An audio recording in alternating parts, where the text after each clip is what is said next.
कल हमने सिंधु घाटी सभ्यता कंप्लीट कर ली थी। जो हमारी यूनिट नंबर 1 है, भारतीय सभ्यता संस्कृति एवं समाज, इसका पहला सिंधु घाटी सभ्यता कंप्लीट कर लिया था और मैंने कहा था यहाँ से एक या दो प्रश्न बनने वाले हैं।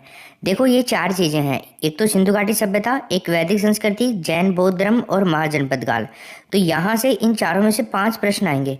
अब वो 5 प्रश्न, चार में से 4 तो आने ही आने हैं, लेकिन इनमें से एक ऐसा भी होगा टॉपिक जिसमें से 2 प्रश्न आएंगे। तो हो सकता है वो वैदिक सभ्यता भी हो सकता है। तो अभी है ना, हमने ये कंप्लीट कर लिया है, इसको हम पढ़ेंगे। तो चलो हम शुरू करते हैं। वैदिक संस्कृति हमारा दूसरा टॉपिक है पहली यूनिट का। कल वाली क्लास आपने नहीं देखी है तो जरूर देखिएगा उसको। सिंधु घाटी सभ्यता वाले डिस्क्रिप्शन में लिंक दे दूंगा, टेलीग्राम पे भी मिल जाएगा लिंक। देखिए, भारत की प्रथम ग्रामीण सभ्यता है ये।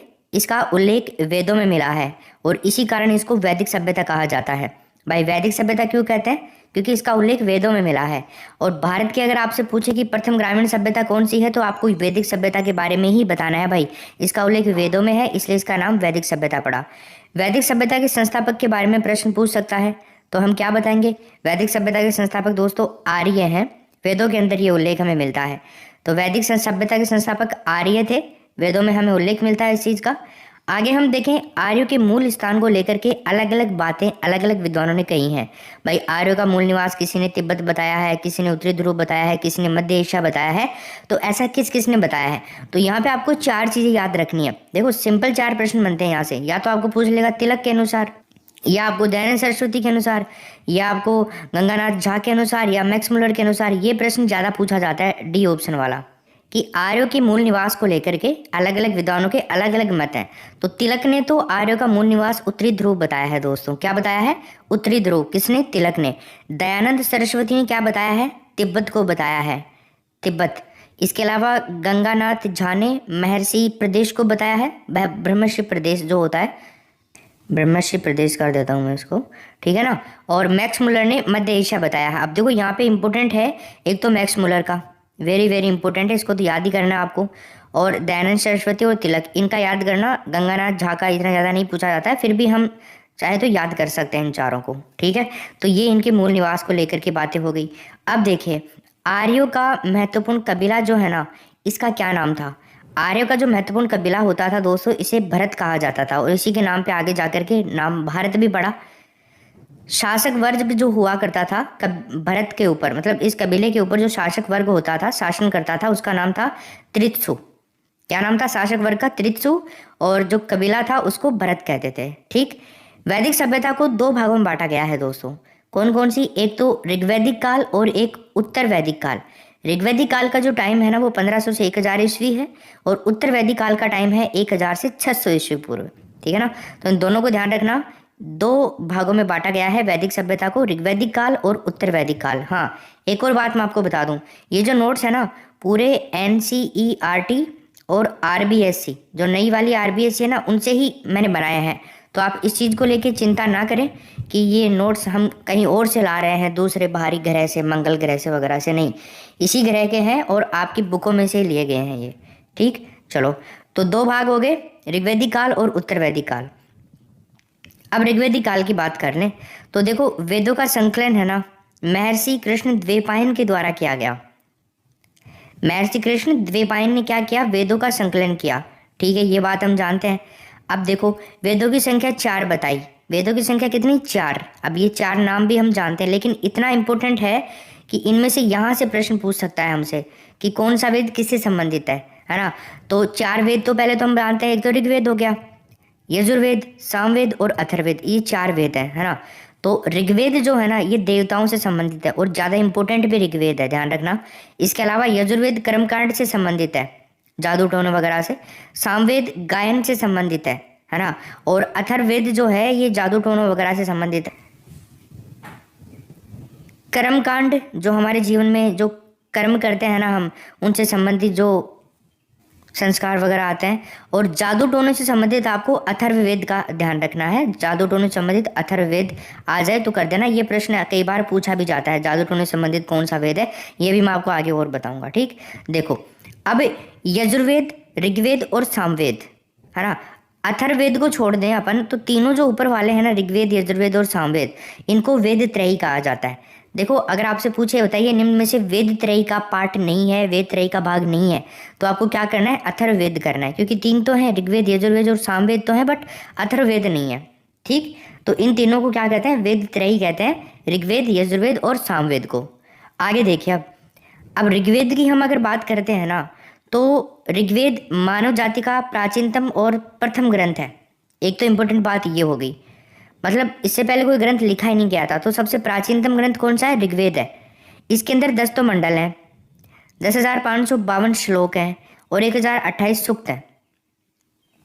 ये पूछा जाता है भाई, इसलिए मैंने आपके लिए यहाँ पे लिखा है।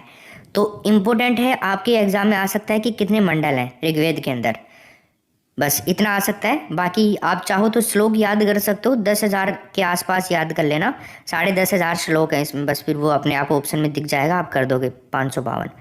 1,028 क्या है, सूक्त। ठीक, चलो आगे देखते हैं इसके बारे में। दूसरे से सातवें मंडल को गोत्र मंडल कहा जाता है। ये जो 10 मंडल हमने देखे ना, इनमें से दूसरे से लेकर के सातवें मंडल तक है ना, क्या कहते हैं मंडलों को, गोत्र मंडल कहते हैं। 9वां मंडल जो है ना, ये सोम देवता से संबंधित है। 9 नंबर का मंडल सोम देवता से संबंधित है। 10वें मंडल के अंदर पुरुष सूक्त वर्णित है। तो अगर आपसे पूछ ले कि बताइए ऋग्वेद के कौन से मंडल में पुरुष सूक्त का वर्णन मिलता है, तो वो 10वां मंडल है। ये जो इंपॉर्टेंट 3 बातें थी मंडलों से संबंधित, वो मैंने यहाँ पे ऐड कर दी है। अब इस 10वें मंडल में है ना, पुरुष सूक्त में जाति प्रथा और शूद्र शब्द का उल्लेख मिलता है। तो ये आपको ध्यान रखना है, वेरी वेरी इंपॉर्टेंट है, ये 3 स्टार लगा रहा हूँ यहाँ पे। तो प्रश्न पूछ सकता है आपसे कि बताइए निम्न में से ऋग्वेद के कौन से मंडल में जाति प्रथा और शूद्र शब्द का प्रयोग मिला है, उल्लेख मिला है, तो आप बता देना पुरुष सूक्त के अंदर 10वें मंडल में। ठीक, चलो ऋग्वेद का पाठ कौन लोग करते थे, जिनको क्या कहते थे, होता और होत्र नामक जो पुरोहित होते थे ना, वो लोग करते थे ऋग्वेद का पाठ। कौन, होता और होत्र। अगर आप संस्कृत के स्टूडेंट हैं तो आपको तो कुछ बताने की जरूरत ही नहीं है, आप तो सभी जानते हो वैसे इनके बारे में। वैसे फिर भी जानते हो, फिर भी कुछ नया जरूर सीखने को मिलेगा यहाँ पे। ऋग्वेद में एकमात्र गांधारी क्षेत्र की चर्चा की गई है। कौन से क्षेत्र की दोस्तों, गांधारी क्षेत्र की चर्चा। और ये स्थान प्रेजेंट टाइम में कहाँ पे है, पाकिस्तान के रावलपिंडी में है। तो ऋग्वेद के अंदर कोई क्षेत्र के बारे में पूछे तो आप क्या बताओगे, गांधारी। ठीक, और ये कहाँ पे है, पाकिस्तान के रावलपिंडी के अंदर है गांधारी क्षेत्र।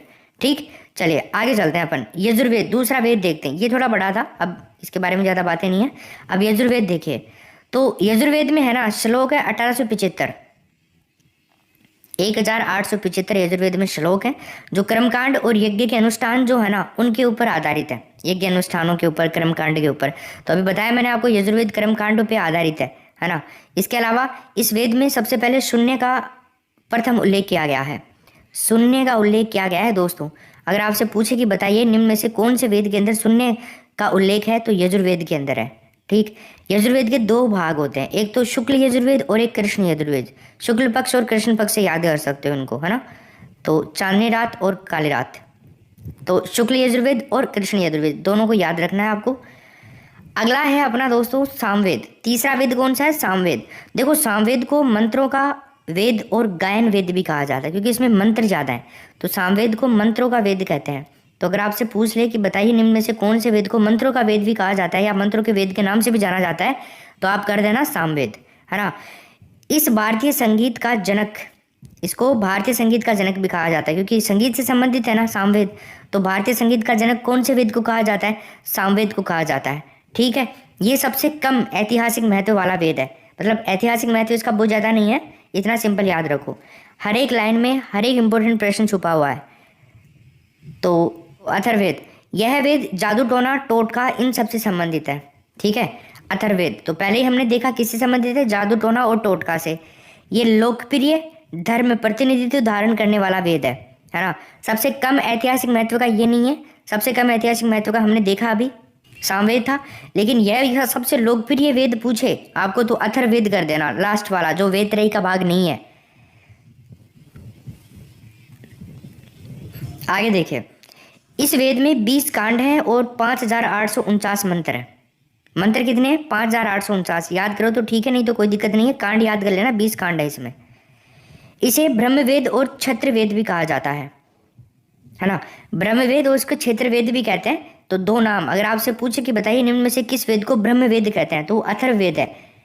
अगला प्रश्न देखिए, इस वेद का कोई भी आरण्यक नहीं है, तो ये भी ध्यान रखना है, आरण्यक है ही नहीं इस वेद का कोई, वो भाग जो होते हैं ना। अब देखो श्रुति क्या होती है, श्रुति वेदों में प्रयोग किया गया है श्रुति। तो श्रुति का मतलब होता है दोस्तों सुनना। क्या होता है? श्रुति का मतलब सुनना है, सिंपल वैसे पता लग रहा है। ब्राह्मण का मतलब क्या होता है? वैदिक संहिताओं के बाद विशेष प्रकार के ग्रंथ जो वेदों की व्याख्या करते थे, ब्राह्मण कहलाए।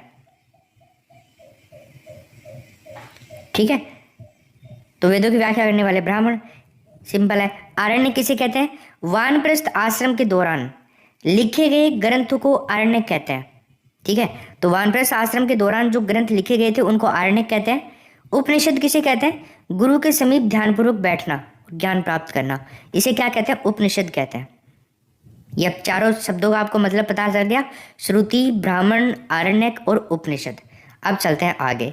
उपनिषदों की संख्या आपसे पूछी जा सकती है दोस्तों, 108 है।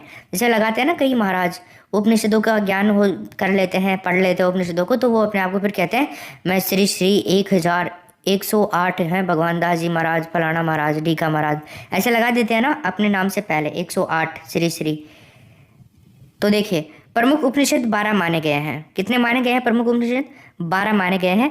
कई जगह 14 का भी उल्लेख हमें मिलता है, लेकिन मुख्य रूप से 12 याद रखेंगे।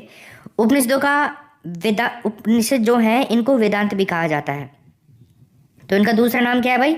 वेदांत। उपनिषदों को वेदांत भी कहते हैं। ठीक, क्योंकि उपनिषदों के बाद में वेदों का अंत हो जाता है, इसलिए इनको वेदांत भी कहा जाता है। अब देखते हैं वेदांग। वेदांग कितने होते हैं दोस्तों? 6 होते हैं वेदांग, है ना। तो कौन कौन से होते हैं? शिक्षा, कल्प, व्याकरण, निरुक्त, छंद और ज्योतिष।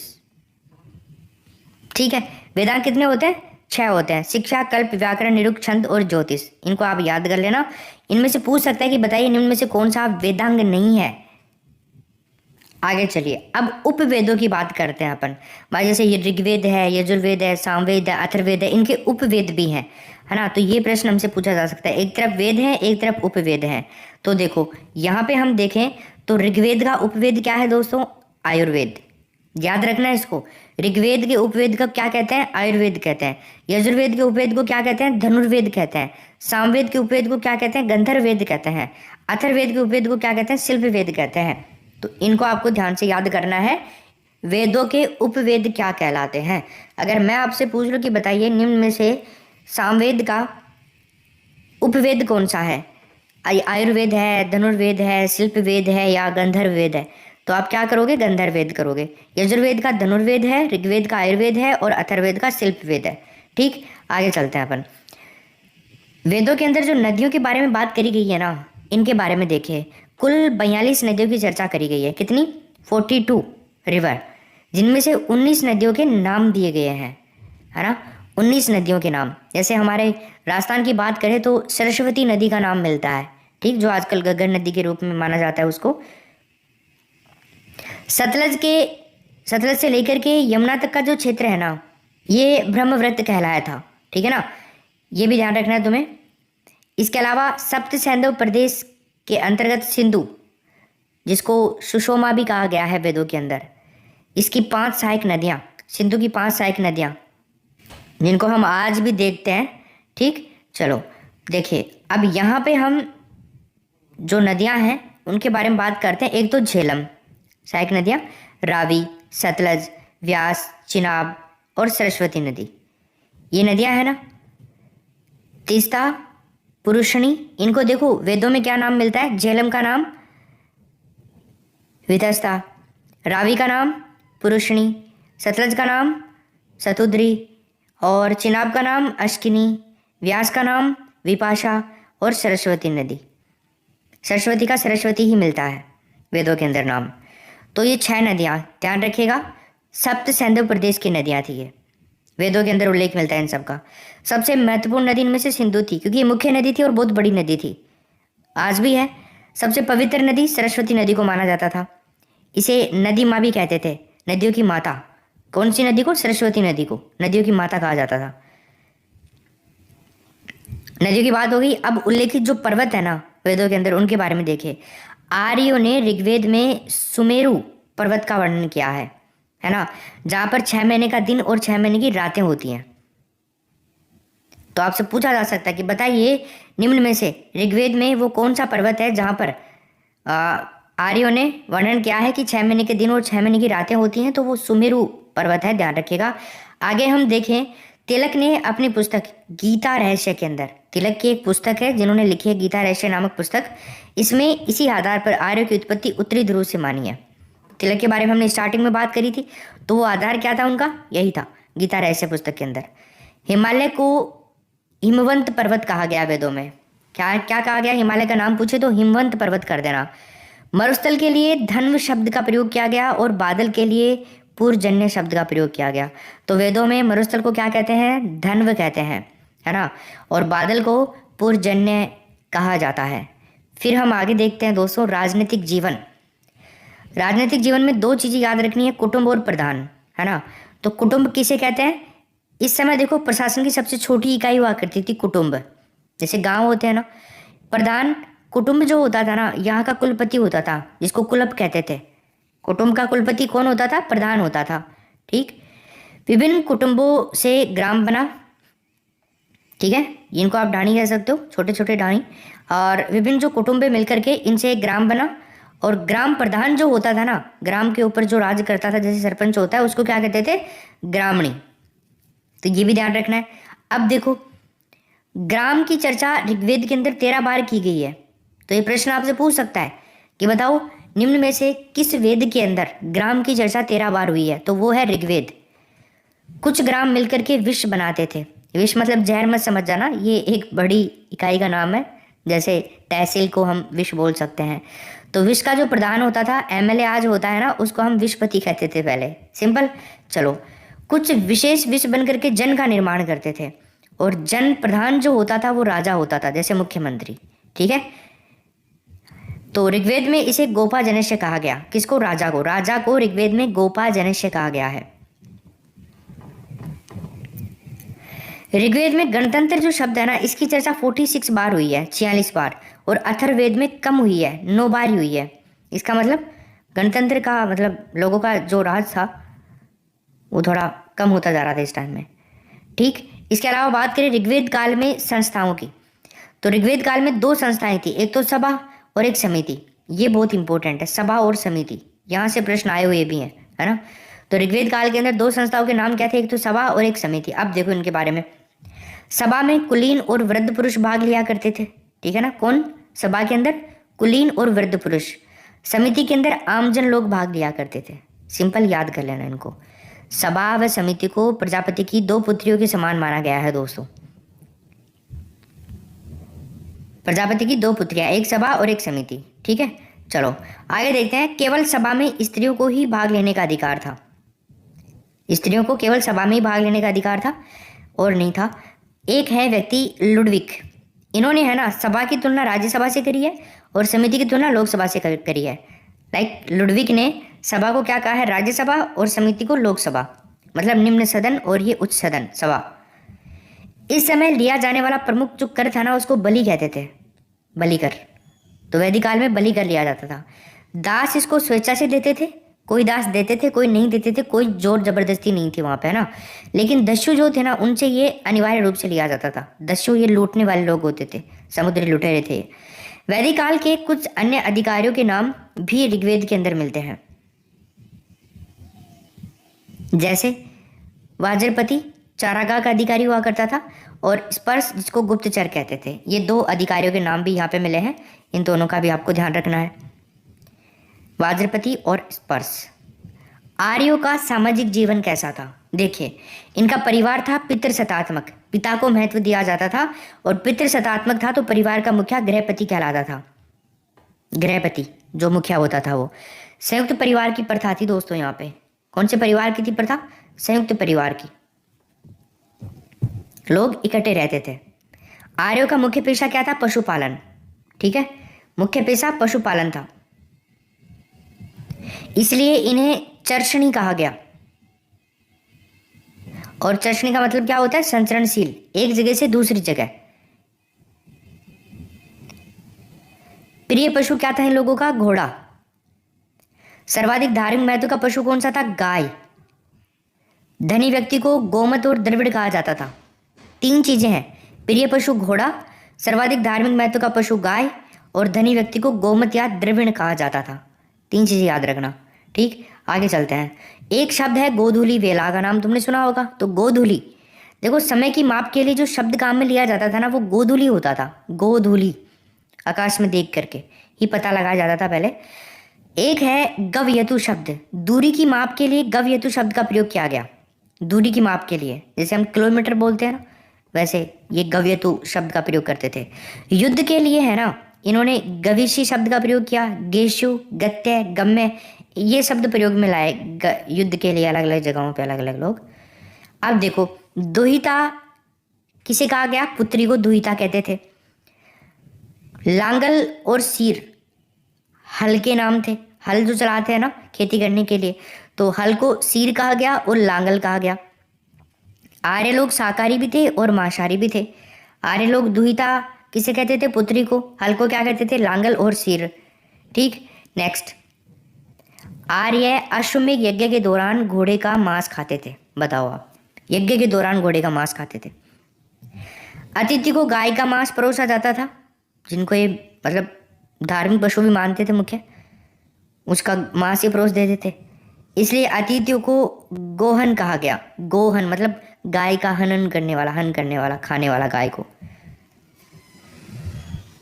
आर्य मुख्यतः सूती और ऊनी वस्त्र पहनते थे। ऊन के लिए गंधारी क्षेत्र प्रसिद्ध था।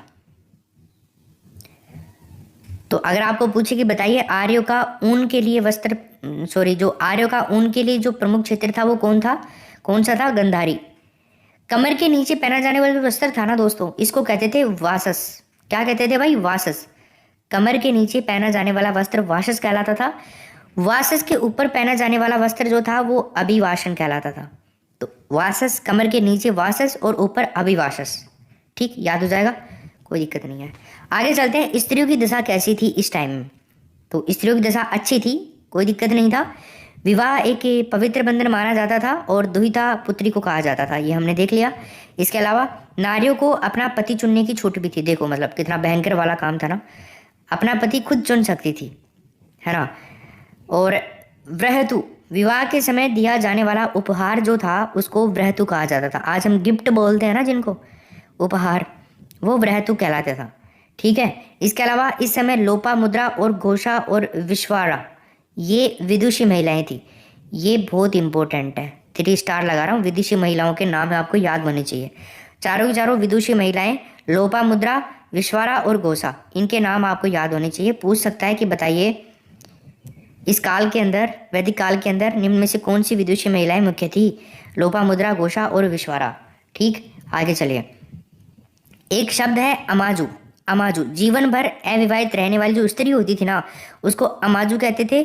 और ये है ना, पिता की संपत्ति का भी हकदार थी। ये पिता की संपत्ति में भाग लेती थी, जो विवाह नहीं करती थी वो। आज भी है खैर ऐसा। तो वधायु, विवाह के अवसर पर पहने जाने वाला जो वस्त्र है ना दोस्तों, वो वधायु कहलाता है। ठीक, अमाजू समझ गए, वधायु समझ गए। आगे हम चलते हैं। इस समय के निवासियों को सोना, चांदी, तांबा और कांस्य का ज्ञान था, लेकिन दोस्तों लोहे का ज्ञान नहीं था आर्यों को। आर्यों को लोहे का ज्ञान नहीं था, लेकिन इनको सोना, चांदी, तांबा और कांस्य जो कीमती धातुएं हैं उनका तो ज्ञान था। आगे चलते हैं। आर्यों को लोहे का ज्ञान नहीं था। ठीक है, बढ़ई किसे कहते थे? जुलाहे किसे कहते थे? कुम्हार किसे कहते थे? इंपॉर्टेंट है।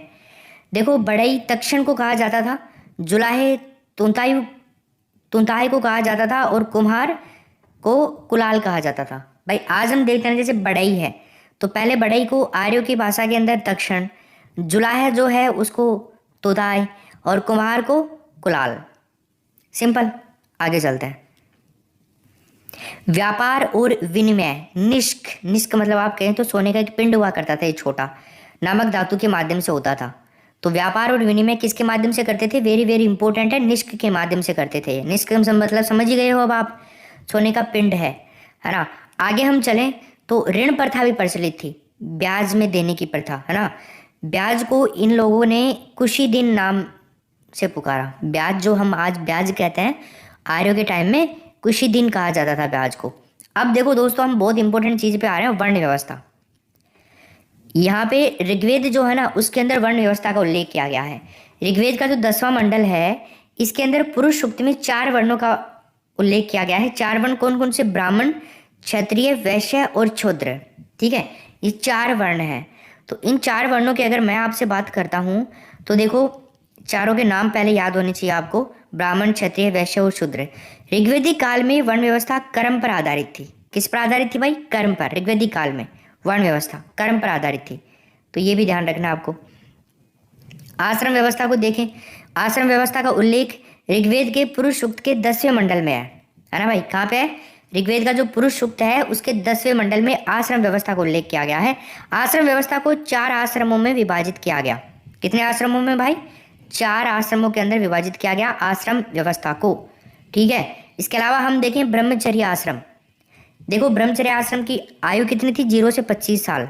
ब्रह्मचर्य आश्रम प्रारंभ कब से कब होता है, खत्म कब होता है? प्रारंभ उपनयन संस्कार से होता है, खत्म समावर्तन संस्कार से होता है। हालांकि ये आपको याद ना हो कोई दिक्कत नहीं है, आपके एग्जाम में शायद नहीं पूछेगा, बस ब्रह्मचर्य आश्रम के बारे में याद रखना है। तो उम्र, और इसके अलावा आगे अब देखिए इसके अंदर से ब्राह्मण, क्षत्रिय, वैश्य, इन 3 वर्णों को ही ब्रह्मचर्य आश्रम का पालन करना होता था, अतः इन्हें द्विज कहा गया।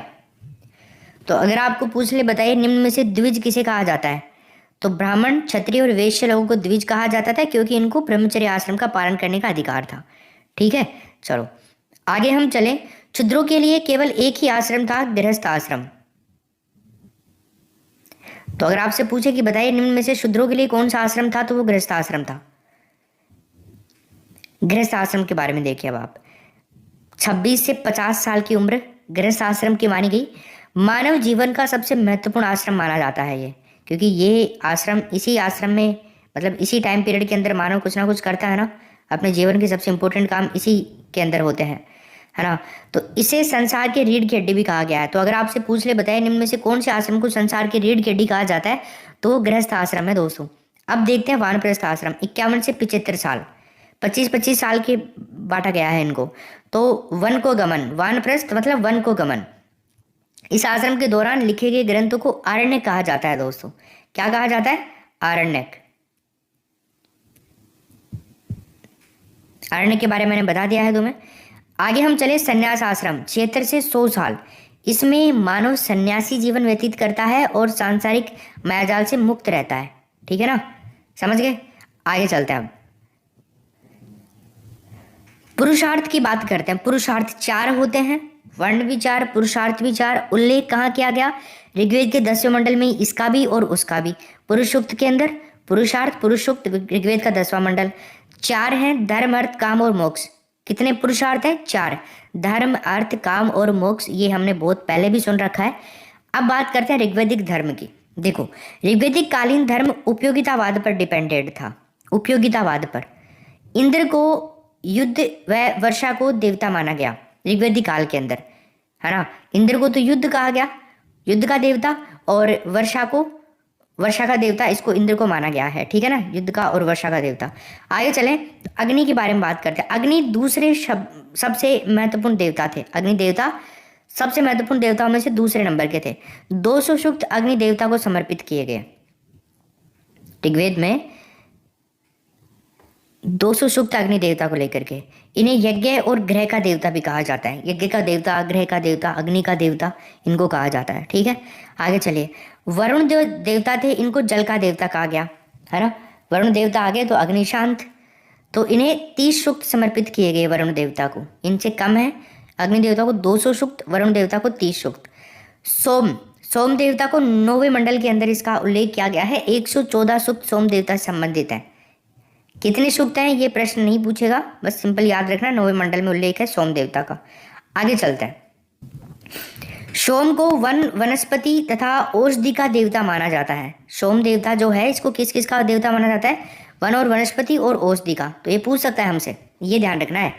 ऋग्वेद में जिन तथा अरिष्टनेमी 2 जैन तीर्थंकरों का उल्लेख किया गया है। जिन और अरिष्टनेमी, ये बहुत इंपॉर्टेंट है। ऐसे पूछ सकता है कि बताइए निम्न में से ऋग्वेद के अंदर किन 2 जैन तीर्थंकरों का उल्लेख मिलता है? तो वो एक तो जिन है और एक है अरिष्टनेमी। ठीक, आगे चलते हैं। देखो, ऋग्वेद का दर्शन, ऋग्वेद का दर्शन। देखो, इस धर्म के अंदर मोक्ष का उल्लेख नहीं किया गया है। ऋग्वेदिक दर्शन के अंदर बात करें तो मोक्ष का उल्लेख नहीं किया गया है। यज्ञ की बजाय प्रार्थना पर अधिक बल दिया गया है ना भाई, प्रार्थना पर ज्यादा बल दिया गया यज्ञ की बजाय।